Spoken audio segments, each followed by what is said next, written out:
Hello, welcome to Country Stitchers. I'm Liz. Hi everybody, I'm Deb.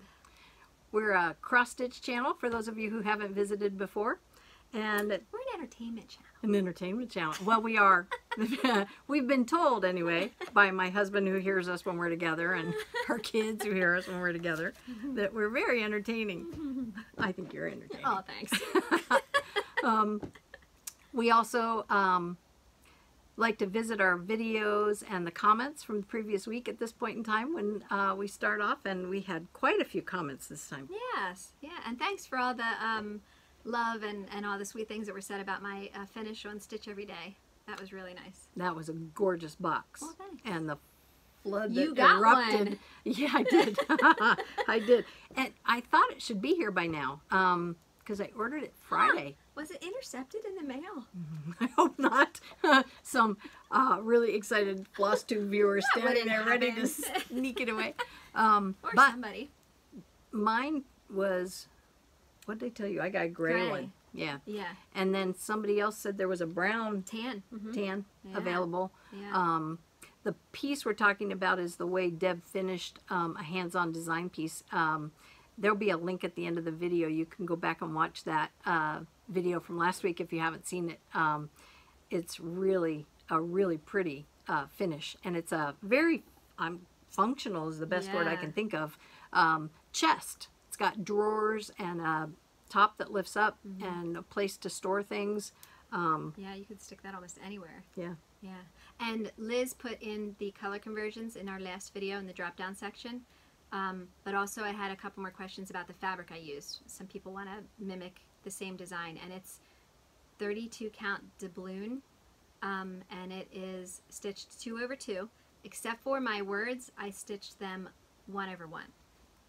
So, and then it fits perfectly on that box. Yes, and the links to the box are also with the last video, and that brings up something too.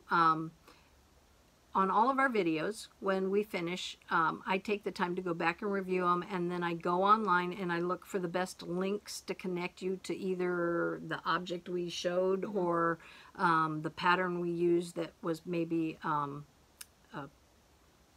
particular pattern that people might want to go look at. We don't do it for everything.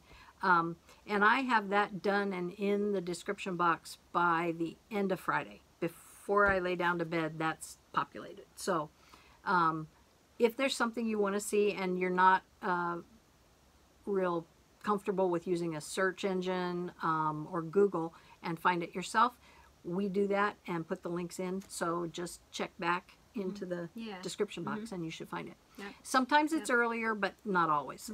By the time I get everything reviewed and linked. And I like to try to find the cheapest price too, so I do a little shopping while I'm doing it to see if I can find something. We did find sales one time that were going on a product that we had shown that we were using during a retreat. So just don't give up. It was cute though, because some of our comments before all of our links and everything were up, you were helping each other find it. That was so cool. Yeah, that was somebody neat. said, I can't find the link, I can't find the spot on Hobby Lobby, and then someone else said, here, I found it. Yeah, gave all the information. That was cute. It was fun. It was like, go. Yeah. And then somebody texted me because Deb said our local Hobby Lobby didn't have They only had one left. another one. And one after you bought it? Yeah, you had asked me if there were any left, and I said there was Oh, one. see, I misunderstood that. I thought you meant you got the only one. No, there was one left. Oh, well. Yep, and it was the blue. Was it? Okay. It was an email. It came from Stacy down in Ocean City. Oh, Stinson. No. No. The lady that steps in every now and then to help in the store. Yeah, she was helping me cut my huge piece of fabric. Sorry, your last name's escaping me. But she texted me. She said, I got my hands on one here, and let me know if you want one. Aww. And I'll have it for you at the Super Bowl. I thought that was fun. That was nice. Thank you, Stacy. Wow, sweet. Yeah. So that was fun. So she did get hers, though. Oh, good. She got one. Good. Yeah. Okay. Let's see. We had a few other comments. Libby Stitches just made a remark that the Gadget last week, which was the fabric calculator, through the Stitching the Night Away website, they sponsor it. She said it's the most used app on her phone. I thought that was funny. And you just answered Robin's question about what count your stitch every day was. Rhonda Edwards, she had commented that if you are looking for a bushel basket, that Hobby Lobby does have some bushel baskets. You just need to ask them. They have them in the back. So we had commented about the way Deb presented those pumpkins in that basket. So I think maybe that would be a place you could check.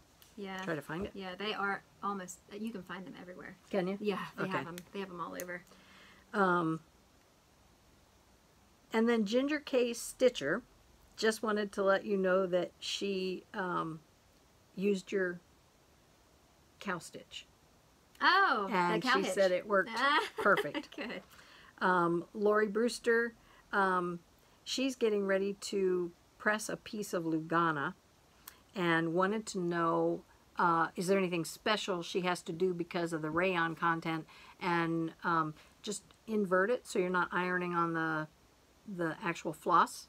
And if you have a pressing cloth, they make them, I think Yarn Tree might have made the one I have. Okay. But you invert your piece either on a Turkish towel or something that just gives you some flexibility on the surface when you press.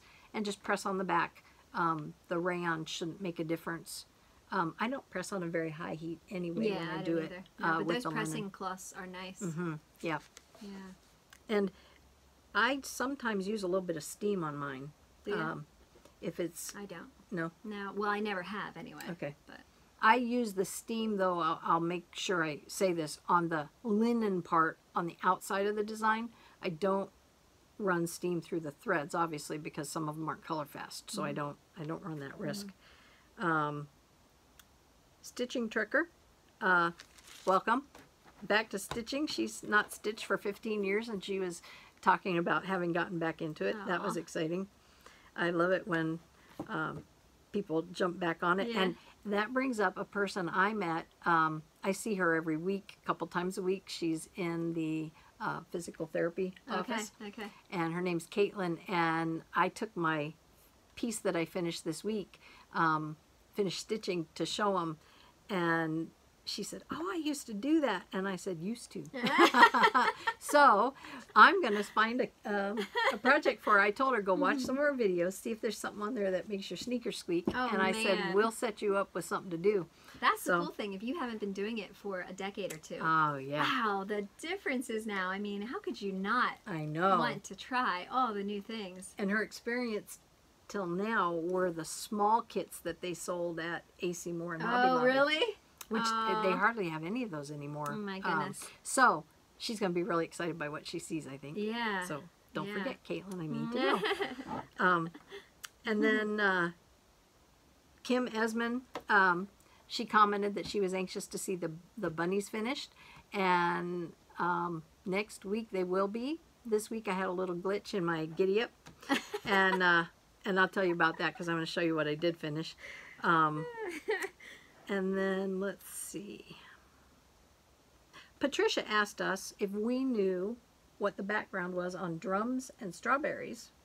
And I have not looked into that. So I told her that maybe we'll check it out and That's do a it. good Did You Know segment. That's awesome. So thanks for the opportunity. Yeah. That plus another person who had also asked about threads. So we have two.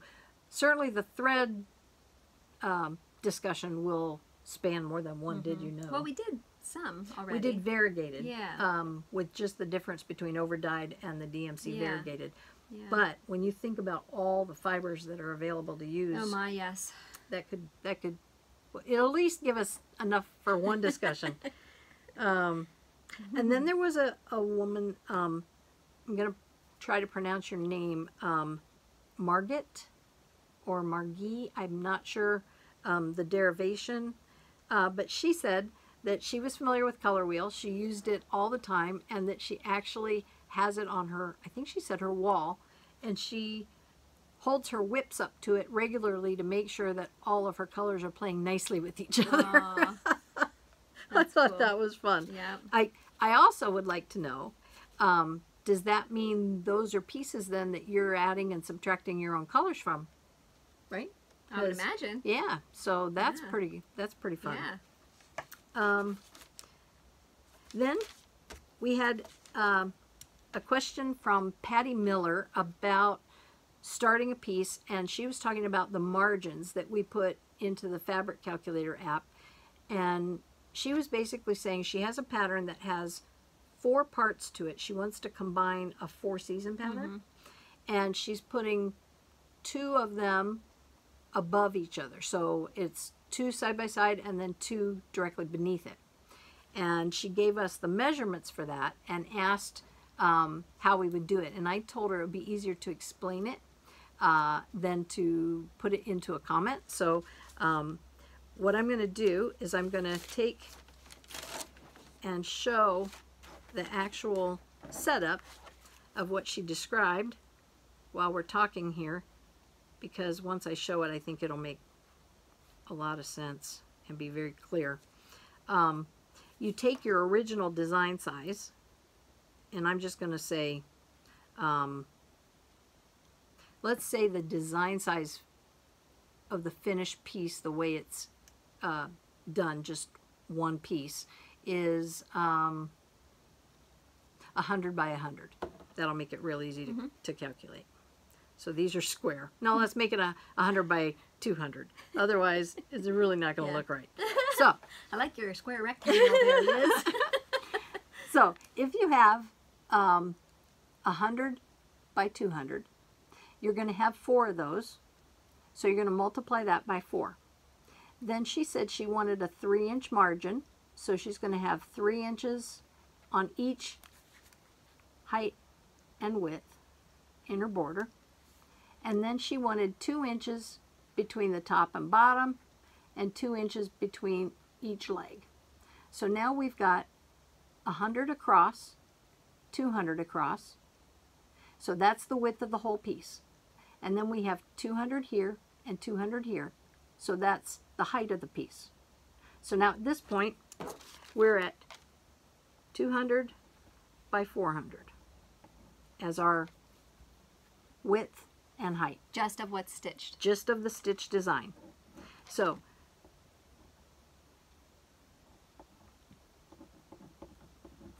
what you would enter in your app, oops, my elbow just jumped off the table. What you would enter in your app would be the width of 200 stitches by 400 stitches, and then you would, I'm sorry, this is what you would enter without your margins. Now you're going to add to that 2 inches here, 2 inches here. These 2 dimensions. Those inches are going to be calculated by you on your fabric size. So let's use this as 28 count linen. Okay, so you have 2 inches here and 2 inches between here. So you're going to be adding 56 threads, and I'm assuming this is over 2, so that's going to make that 28 stitches. So to your 100 by 200 size, you're going to add 28 stitches here and 28 stitches here. So now you've got 228 stitches and 428 stitches. That's your final design size. Then when you get to the part about your margins and what margin you're going to use, you simply load your number of 3 for your outside margins. So what you've done is you've calculated your actual design size, added in your 2 inches, which are your 56 threads. You're stitching over 2, so that's 28 stitches each way. And now you have your final design size of 228 by 428, and then your 3-inch margin for your outside. So I find it easy if I'm going to change an appearance. One time I had a pattern, and it was actually my first ever finished piece that I did, and I gave it away as a gift, and I made them swear that before they ever got rid of it, it came back to me, because it was literally my first piece I ever framed. It was vegetables. My sister-in-law had a pattern. It was like, there were eggplants, carrots, tomatoes, onions.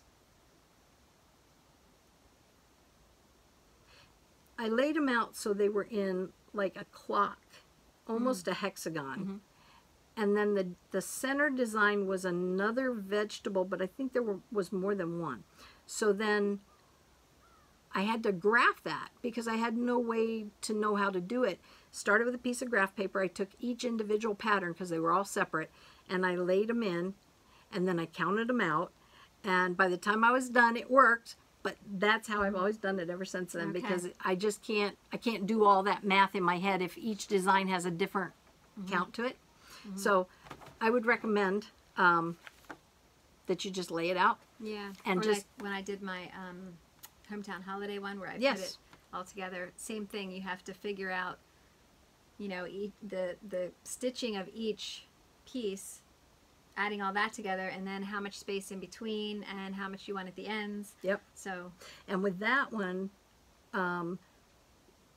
we were looking at what the highest pattern in her row was, because she laid it out in a row. So you had one pattern that was the highest, that was your height, and then we added all those up, and then you added in a couple of other pieces to it too, right? yeah, Little parts of the pattern. Yeah, I had changed mine up. So Yeah. don't feel bad if it doesn't just pop into your head as an answer, because Right. it takes some calculation. Right. So what you explained is the only thing I used, and I just laid it out on paper. So Right. there you go, Patty. It should work out for you. Although I know that's probably not your dimensions. Wouldn't that be weird if it was? Oh yeah, that would be like, I don't know how that could possibly happen. I did have one other thing that happened in comments, and it surprised me because I wasn't thinking about it anymore. We did the video once where I talked about the piece that my grandma had stitched.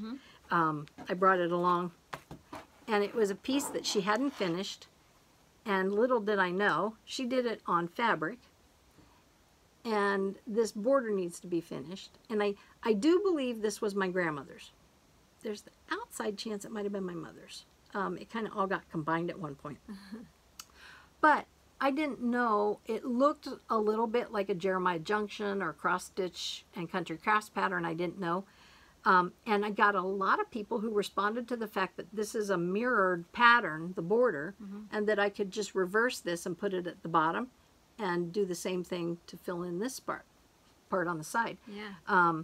I didn't get that adventurous yet at that point. And lo and behold, this week when I went into our comments, a comment came up from this video, and somebody linked me to the pattern. That's awesome. It was that on must have eBay. been an email. It, 'Cause I didn't see no, that. it was a comment. Really? Yeah, from Carol Doherty. Aww. And she That just, is nice. yeah, the first thing, it was just Wow. her little symbol and then the link, and she hadn't said anything, and I think it got away from her. So then the next comment she put in was the link, and then her comment about, I don't know if you found this or not. Wow. Oh my gosh, that is so sweet. Yep. So Wow. I went out there thinking, oh my word, I hadn't looked at comments. This was, you know what? I don't want to misspeak. These came this week, but it wasn't the last video. It was the video before that the comments were on. Oh, okay. All right. So that's why you Okay. didn't see it this week. Okay. Yeah, because I'm not that fast on eBay. But I remember thinking, I wonder if they're still there. I wonder if maybe, because all I saw was the pattern when the link came up. And then I realized when I got there, it was a series of cards. So I actually got a bonus Oh. because I got 2 other cards. This one's Christmas Blessings, and then this one is Peace on Earth. They all came in the lot. So I got a veritable Burgerschmord. Cool. But this is the one I can't wait That to is awesome. pull up. I Wow. haven't actually that is even so looked sweet of her. to see. Oh my gosh. I'm pretty certain they're DMC. Yeah. Yep.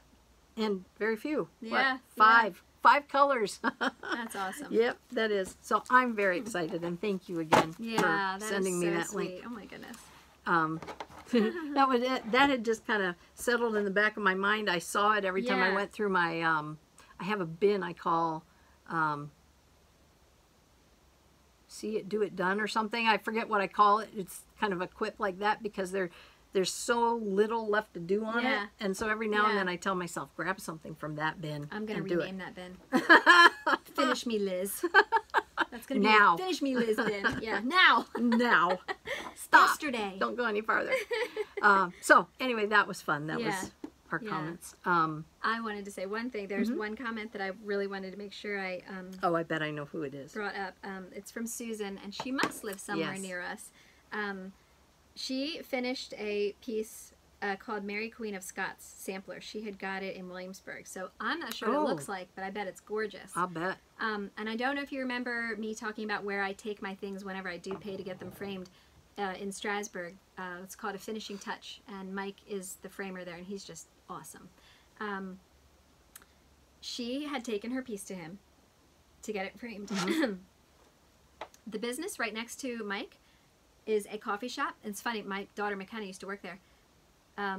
They actually had a fire, and the neighboring businesses, it said on the news, had some damage. And I remember I said to you back then, oh, I hope everything's okay with Mike's business, because his framing business is on the other side of that coffee shop. But I didn't hear anything else about it. You know, I knew that they're still trying to figure out what happened.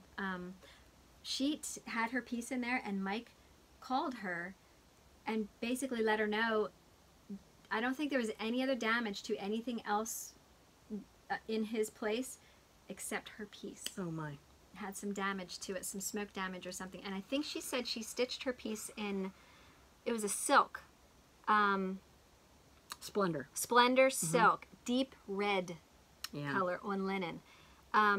So, of course, Mike was beside himself and all upset. And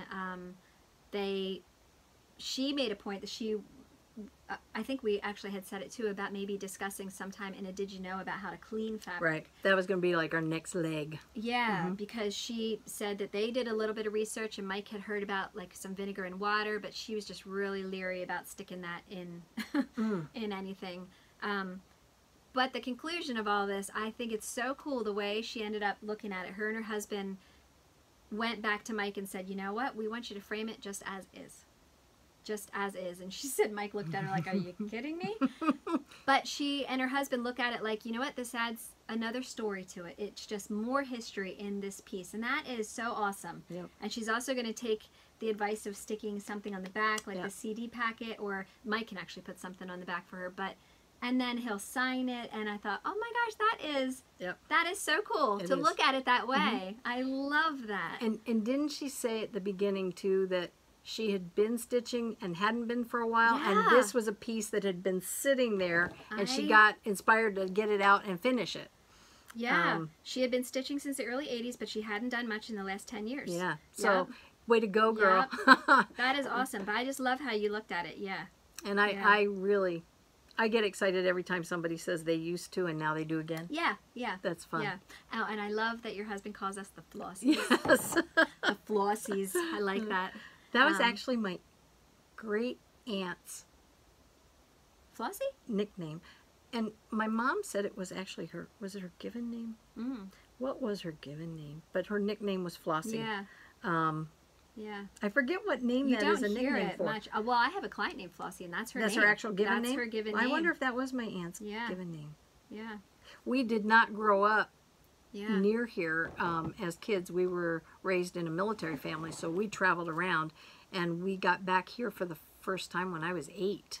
So I think I was living back here with my own family before I ever met that level of extended family and met them.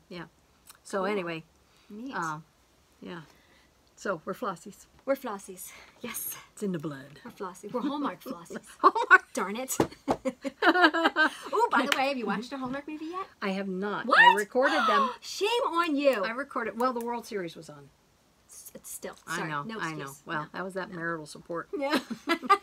We were watching the series together and enjoying every minute of it. Unfortunately, they ended after 5 games. Yeah, go Dodgers. We did not win. My team did not win. His did. Oh. He actually went to bed. And you I didn't stayed switch up it to Homer? and watched. Oh my goodness. Well, by then I had to see if the Dodgers were going to bring it, pull it out in the end, but they did not. So, all right. what have you been working on? Oh, not much. We went away last weekend, and it's just been a busy week, and I hardly got any stitching done at all whatsoever. But I did start my Hawk Run Hollow, the Farms of Hawk Run Hollow. That's the picture. Oh, I love the center of that. Yeah. And I am doing it on 32 count. There's Excuse a me. dead animal on our table. She has to move it. Yeah, 32 count flax is what it's called. Duck. Now, are you ready? I'm ducking. Incoming. Let's just cover up Liz for a second. She's back there somewhere. This is what I have done so far. It's just some sunflowers. And that's about it. That's all the further I have. But I'm setting this up on my floor frame, and I did want it this long on purpose. I know. But it is going to be, oh gosh, what did we say? About 35 inches, I think. By That's the what time, you measured it. 35, yeah. What So, fabric did you get? flax. 32 Flax. count flax. Yeah. Very pretty. Thanks. And then, like I said, I have extra to where I can have the pocket down here where I can set my graph right here. I have my extra threads. I can put my highlighter and everything in. So this stays on my floor stand, and I'm going to work on that in between trying to get my Olga stocking finished. I got a text from her when she's getting ready to start this. It said, Liz, do you have any scroll rods long enough for my Hawk Run Hollow Farms? And I said, how big? 35 inches. No. No. But they do make dowels that long. Yeah. And then Yeah. where'd you find to get them? Goods? Goods, yes. Yeah. Yes. Yep, that's where I So went. she ran to the local Yeah. farm supply and... Yep. Came home, told Matt the size I need, and he just cut them off for me. And I actually had researched it and told her she could even get the Oh, yeah. screws Yeah. that you mount Yeah. on ends over at the Yeah. place across the street from us. When But we think then- of things, she goes to the extreme. Well, see, I and didn't know gets whether... very detail oriented. And me, I'm thinking quickest and easiest, quickest and easiest. Well, I quickest and didn't easiest. remember. I didn't remember you had those This kind of mount through. bars. Yeah. Yeah. I thought she had Yeah. the sidebars that you put the threaded screw through with Yeah, the wing I nut those on the too. outside. Yeah. And then she said, "Oh no, Yeah. mine." And she sent a picture, and I Yeah. went, "Oh, nice." Yeah. As soon as you sent me that, and then I started thinking, I thought, no, I don't have to do that. All I need are 2 dowels. That's it. That was awesome. And the first text said, I'm reading it, and I laughed out loud. Rick goes, what? I said, all Deb needs are 2 dolls, and she's got it done. And then the next one, Yeah. she spelled it out, and I thought, darn that autocorrect. I know. So other than that, the only thing I did was I had a simplicity pattern years ago that I made teddy bears for gifts at Christmas time. And I had a bear, I had the pieces all cut out, just not put together. So I went ahead and put my little, Isn't he cute? she's pinned on there. She's Oh, not it's like, a she. Sorry. It'll be a she. She I will be always a thought she. teddy bears were pretty much masculine, but now I know they come in dresses, so. Yeah, she'll have a dress. She will be a she. Those, what is Well, the company? I could make it a boy, but anyway, this is its face. What's that company that makes those teddy bears you can order all the clothes for? You can go to the factory and make your own. Teddy bears? Mm-hmm. Oh, I don't know. Kids I made don't them when know. they were little. Went Oh, okay. up in And then England. this will be the body, and like I said, she's not stuffed yet, but she'll be stuffed, and then she's got long, floppy legs and feet. Those are and so then cute. her arms go like back here, and stuff the arms. And then she has a floppy hat made out of felt that's really cute that you do a blanket stitch the whole way around. And then, Oh. oh, you're so cute. Hey, that looks And nice then with the she has outfit. a dress and she has a jacket that you make out of the same felt, and you blanket stitch and add little patches, and it's really cute. But I didn't cut any of that out. Oh, and a dress. I don't know if I said she has a dress too. No, you So, and I got rid of the pattern. Uh-oh. So Simplicity, right? simplicity pattern, yeah. So anyway, but at least she has a hat. for now. She'll just be naked for a little bit. It's wintertime too. Once I get her stuffed. You know what? She's the size too that looks like that American Girl doll body size. You could really dress him up, or her, sorry. They have all kinds of cute outfits for dolls that size. You know what I also thought of? I have McKenna's, you know, dedication dress. I have certain things like that. I could put on a piece of clothing that was McKenna's that's special to me. Or, oh, I just had a thought. Oh, that's good.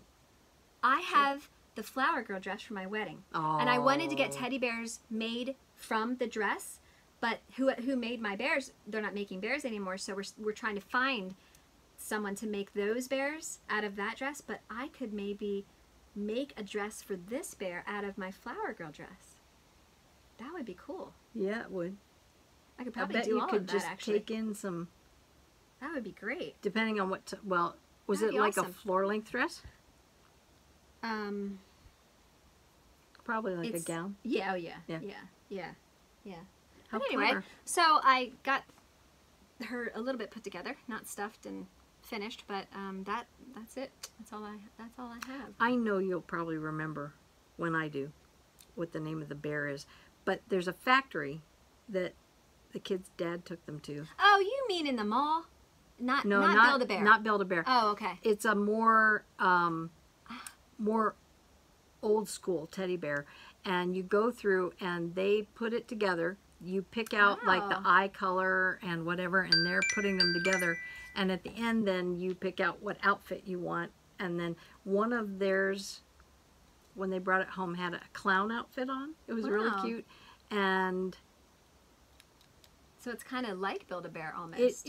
Build-A-Bear is clearly the new version. It was clearly the mass market knockoff. Okay. Yeah. Wow. Because see, those bears are all pre-made. Yeah, they are. Yeah. And you just pick from the barrels whatever you want. These you could pick the skin color. You could pick. Wow. It was really neat. I never went to it.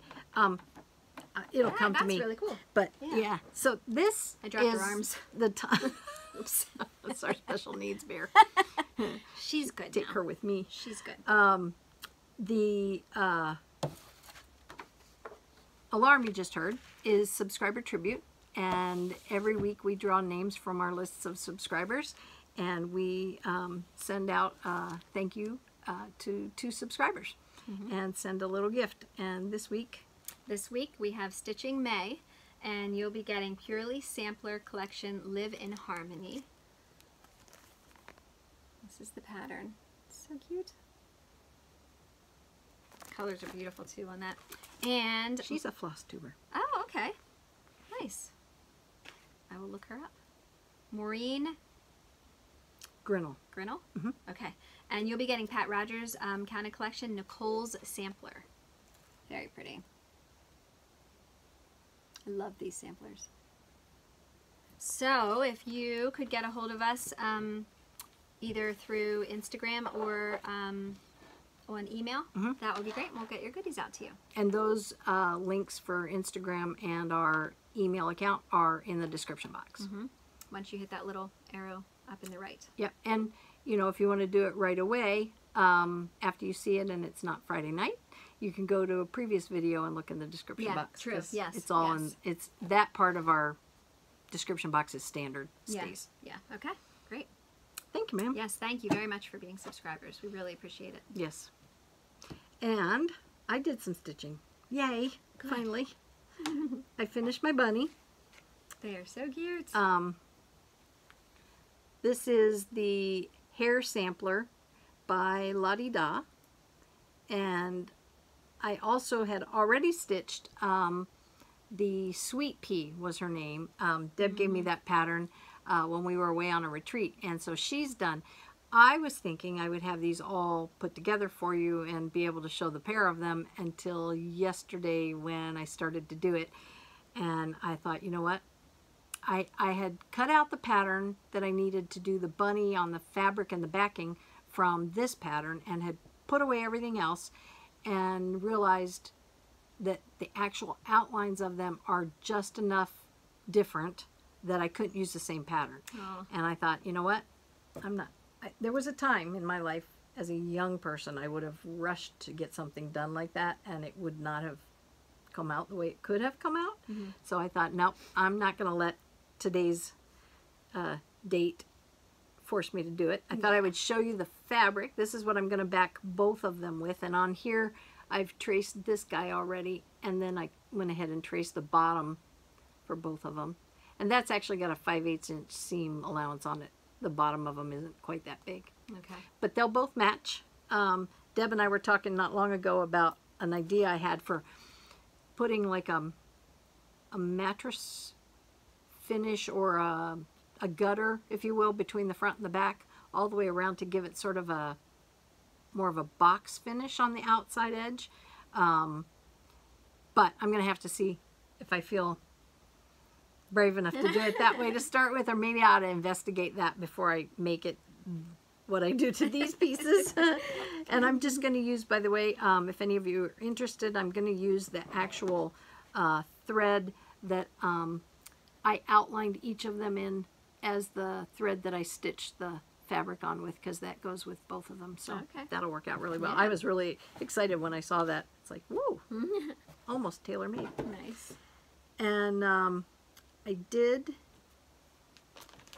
do some work on that counted canvas I had shown you from our guild, but again, best laid plans. I'm gonna, oh, thank you. There you go. I'm going to take something out here. I just thought I would show you what I ran into. This top border is the same as all 4 sides, and I had done the first leg of each stitch on all 4, and then I had started again up here to finish this. It actually starts here and goes over. There's 2 more cross legs on the outside of each X in here, and also a center. And the colors that I had were close enough together that by using the colors that they suggested, you can see there, it does not stand out at all. You can't see the actual legs on those upright crosses. Well, large crosses. There is an upright cross in the center too, and you can't see that. So I'm going to pull out everything but the bottom stitch, and I'm going to draw some colors that are from this darker section throughout the rest of this piece, and just kind of tailor that myself so it stands out. I showed it to Deb when she was over the other day. I said, what do you think? I said, believe it or not, I think there's, let's see, 4, 2, 4, 6, 8, 12, 13, 14. There's 14 legs above each of those X's. And if you can see them, you're really good, because I can't. I lose them every time I look at it. So that's going to get a little more attention. I really wanted to have it done, and I was going to put it in my box and bring it in. So maybe next week. It really doesn't take that long to do that. Last leg that's on there, but I'll frog it. Speaking of frogging, I did that to my Wicked Accident piece again too. Oh no. I got off on the hat. I think I need to change my stitching time. Yeah? I think the afternoons are going to be my evenings, and the evenings are going to be my afternoons. I don't care if I miss on the dusting and I don't get that done. But my stitching is suffering in the evening. Priorities. Yes, that marital support program too distracts my stitching. So I did work on a couple finishes. Yes. I knocked this one out of the park, let me tell you. It's a big one. Actually, I think you might have seen this pattern a long time ago. I had it as a beaded kit I was working on. So I just backed this. I finally got it done. And I made my own cord and just attached it to the back of the felt. It's a little Mill Hill kit. It's an autumn harvest pin, actually. But I don't wear the pins, so I make them into a little ornament. And the fall pieces that I showed, that I am going to finish, Deb and I picked out the fabric for them last week after the video. And so hopefully I'll get those finished. What I think I'm going to do is pick a day when I can just sit in my Yeah. craft room and do all my finish work. Yeah. Mm-hmm. And I'm not trying to manage a bunch of other things. Right. Because getting up and down from the sewing machine for me is a challenge, and to do it repeatedly, and I just get frustrated with what I'm working on, so I want to do that when I'm doing just that. And then I did want to show you where I got to on finishing my little Halloween mouse. This is the Stitchy sister, and I was asked if I saw that there was another Just Nan stocking and mouse, I think, are both out. And yes, I did see the other mouse. She goes along with the two of these Halloween mice.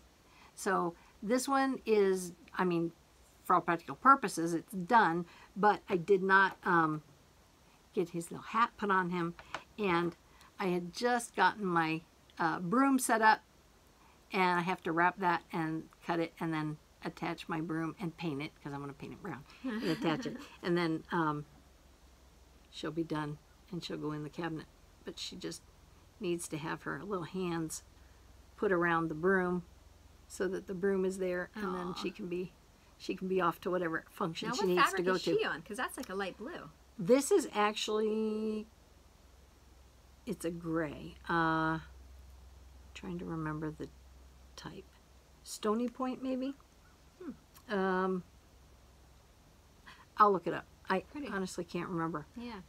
Yeah, the Halloween ones were on a little different. Oh, those spiders are so cute. Aren't they cute? I love the pumpkin on the back, too. He's got a funny little face. Yes. So cute. So, Aw. anyway, Cool. playing with several things. Things that I could just pick up right now. My biggest issue is I haven't quite got my craft room put back together, so I'm taking things out to the living room and working on them, and it just makes it kind of difficult. Now that it's hunting season, all of our projects are on hold. Yeah. Yep. I wish we had a hunting season. Put all our housework on hold. Go stitch. Yeah. Stitching season. That's what we need. If we paid for a stitching license, do you think the men would respect that? If we all got stitching licenses, they'd have to give us the weekends, right? Yeah, and then we have a stitching season. Yeah. Yeah. All right. Let's do it. All right. That's a great idea. You and I can print up some Just licenses. like hunting season. Yeah. All right. And just like hunting season, you know. And we'll put them in our Christmas stockings. Okay. And then our husbands can plan our season for us. Tell us what weekends we have off. Oh my gosh. That would be funny. Yes, it would. Let's see. What are we going to talk about next? Gadget Corner. Gadget Corner. Gadget Corner. All right. Last week we were finishing up Did You Know with our fabric, and which we still have another leg coming up. So we'll get to that eventually. But I thought this might be a good time to talk about the color wheel. We referenced that with our fabric. I really like that section in the fabric discussion where it talked about the base colors of the fabric and the effect it has on different groups of colors. What I did was I went back to when I was introduced to the color wheel. This is the one I use at home. It's a larger one, and I like the fact that it's big, but I've scribbled on it and put notes on it. I bought this, I think, on Amazon. It's a Bazzil, B-A-Z-Z-I-L-L color wheel. And what we're going to do is just talk a little bit about how this works and what the different groups are. Jump in here because I know this is second nature to you. There's a little bit of color theory. The one we're going to talk about is the John Lovett. Their website is where this information comes from. They reference a particular theory, and I'm not sure I'm going to pronounce the last name correctly, but the first name, Johannes, and I think it's Ittens, I-T-T-E-N apostrophe S. That color theory talks about having 12 color groups around the color wheel. There's another color theory that uses just 6 major groups, and I was taught with this larger categorization that gives you all 12 groups. Mm-hmm. And I have to laugh because when I was looking this and refreshing my memory on how this all worked, they were talking about taking colors, a cooler color along with a cooler representation of another color in order to make sure that you eliminate overtones from a third color. And I went, cool, warm, cool, warm. Oh, no, I'm getting a headache. Then I had to get out my color wheel and look again to remind myself. But we'll start with the basics. On a color wheel, you have your primary colors. And your primary colors are colors that can't be mixed from other colors. They are what they are. And those colors are yellow. Let me see if I can get this set up so you can see them. Yeah. Yellow, red, and green. And now I've got those highlighted here on my color wheel in these three. And, by the way, those... Blue and yellow make green. Mm-hmm. But the primary, the red, the green, the blue, the red, and the yellow are not from any other combination. Right. We're going to talk a little bit about what happens when you combine them and what these color blocks are in the middle. But these three also are called triadic. Those are colors that sit every fourth color block from one another as you look at your color wheel. There are color wheels that don't have this dial on the top. They have a different arrow, if you will, in the middle, or some kind of a representation that you can turn and it points, and you can always see all the colors that are here. I kind of like this because it keeps my focus on what I'm trying to mix with the colors. But primary then is something that you cannot draw from another color. Then you have the secondary, which is what you were talking about. So tell them about what the secondary is there on the, I'll cover me up, on the blue and the yellow. Yes, that would be green. Green, yes. And I learned something the other day about what isn't in the combination of a cool blue and a cool yellow, which means you haven't added any tints or hues to them. So you aren't going to pick up any of the other shades from your color wheel, and you're going to get a very real green. If you go from warmer colors when you're mixing, you're going to pick up shades of red, and it's going to change the colors in your green, your hues. Browns, khakis, and earth tones are, how do I describe it? They're basically colors that do not show up. Don't want to say they don't show up on the color wheel.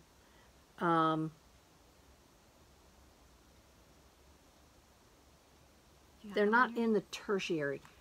Let me check my notes again. But you've got your primary, secondary, and then you go to your tertiary. They're compound colors. That was the word I was looking for. This is a nice one. Yeah. So the browns, the earth tones, and the khakis are compound. That means they use 3 primary colors to make them, not just 2. So when you get to the tertiary level, you're now looking at combining a color you made from 2 primary colors with another primary color. All of that said has more to do with your mixing colors, like in paint, or you're looking at combining colors in a gallon of wall paint. All these things become important. When we're looking at colors for stitching, we're more interested in colors that are complementary. Those show up on the color wheel opposite one another. So, oh, sorry. That's all right. Can you pull 2 groups of complementary colors? There you go. Pick 2 you like.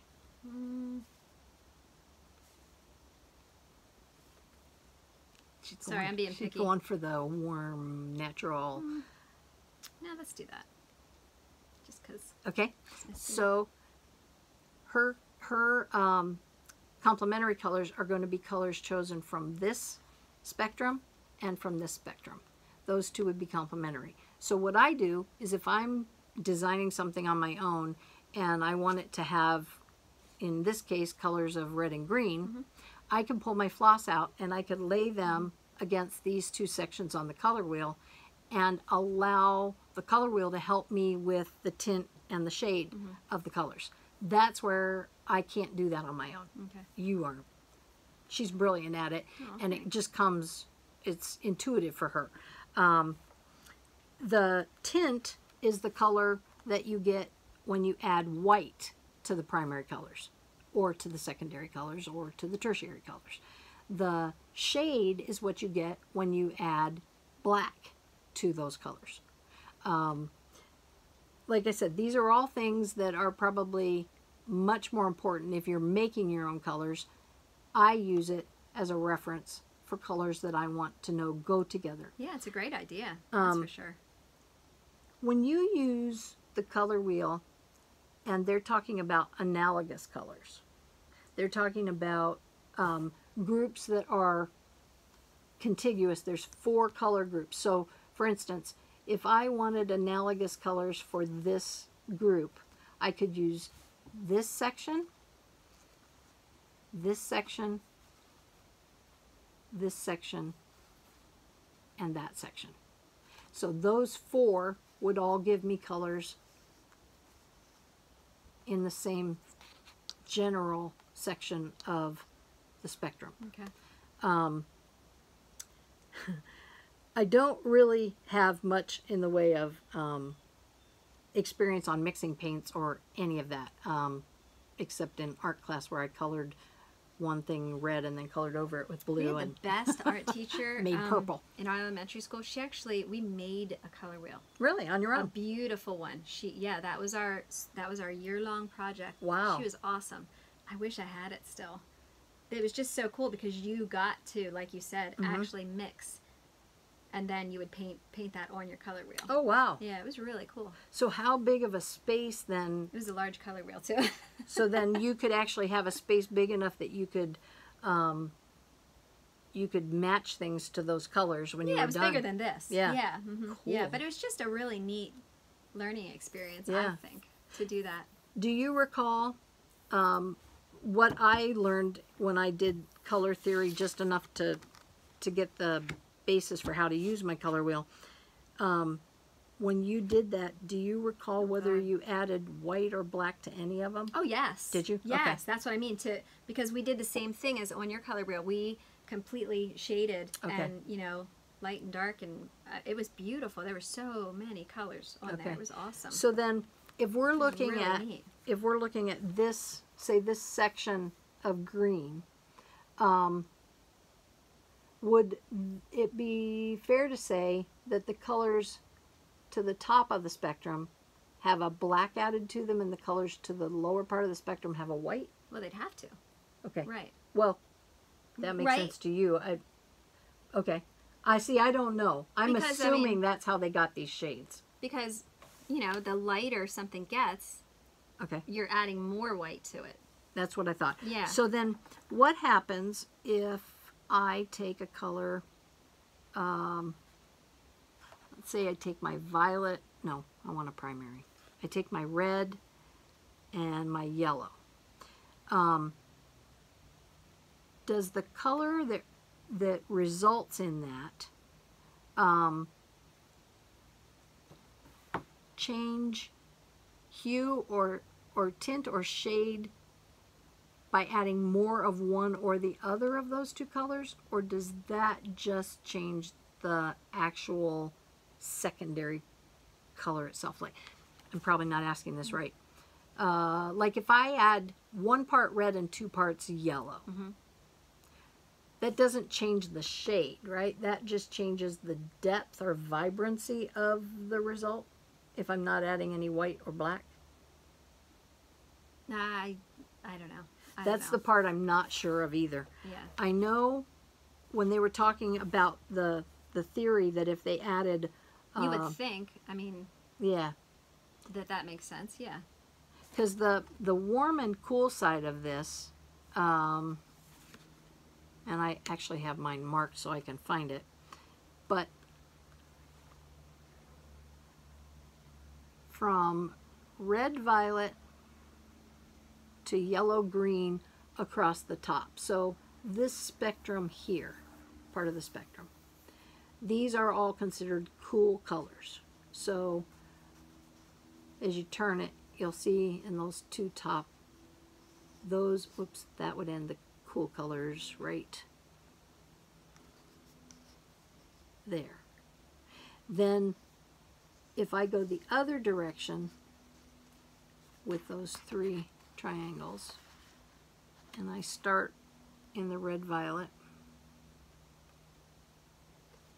and I go across the other way, I'm going to be at the other side of the spectrum, so I'll be in the warmer colors as I turn it. So going around the circle with the primaries, cool and warm, you change the, what did they call that? You change the vibrant nature of the color. Going up and down, you change the shade and the tint, I think is the way it works. I know one thing. If I pull out my DMC color card, you know, the thing that we sold off the shelves a while back, that works really great to lay along here and be able to look at whether these colors are complementary to each other, whether they fit in another group of family of colors, and that's how I use my color wheel. Now, where did you get your stitching. Did you say where you got yours? This color wheel? Yeah. I ordered it off Amazon. Amazon, okay. Yeah. All right. Yeah, and we'll link it. They actually, I checked it this week just to see what they had for color wheels. They had at least 5 different good. ones To choose from. Nice. So Cool. we'll link that into the description box. But if you like to change colors and you don't have a Deb, then this does help because it keeps yeah, it's a good idea. like our viewer said, it keeps them playing nicely with one another. Yeah, definitely. Yep. So Yep. that's what I use mine for. Very cool. Thank you. Nice. Fun is. Yeah. Next week, we'll probably be looking at least, I hope, with a couple of finishes on my end. I don't know what you have working on. This will be a while till you bring this back. I might actually get something finished before she gets that one done. Oh, good grief. This will be a while.